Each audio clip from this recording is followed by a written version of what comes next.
গাড়িটা ঘুরানে যে কি ঝামেলা। সামনে আবার দুইটা হেলিকপ্টার এসেছে, তো এক চান্সে ঘুরাই ফেলতে পারলে মাগার বেঁচে গেলাম। এটা দেখতে পাচ্ছি ইমন কিন্তু এই জায়গায়। ইমনের মাস্কটা খুলো, ফেস রিভিল করে দাও। ইমন কিন্তু পুরান কাপড় খুলে, মানে নতুন কাপড় খুলে পুরান কাপড় পরতেছে। What the hell man. এখন তোমার মনে অনুভূতি কিরকম এখানে এসে? একদম শাকিল, তোমার মনে অনুভূতি কিরকম? একদম বাজে।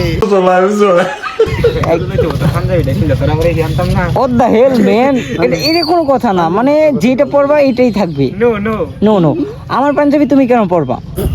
না না না না, ঠিক আছে তুমি ভিডিও করবা ঠিক আছে, বাট আমার পাঞ্জাবি তুমি কেন পরবা? নো, আমার পাঞ্জাবি তোমাকে কেন দিব? তোমার যদি মনে না চাই তাহলে তুমি আমার সাথে আইসো না। বাট শাকিল, এগুলো কিন্তু ভালো না। তুমি আমাকে দেখে যদি ভিডিও করো তাহলে এগুলো কি হয়? এগুলো কিন্তু সোশ্যাল মিডিয়ায় ছেড়ে দিব, মানে সোশ্যাল মিডিয়ায় ভাইরাল করে দিব, ঠিক আছে? মানে ভাই তোমরা কি আমাকে পাগল পেয়েছো? তুমিও ভিডিও করা শুরু করছো, আমি এখান থেকে চলে গেলাম, আর থাকবো না তোমাদের সাথে।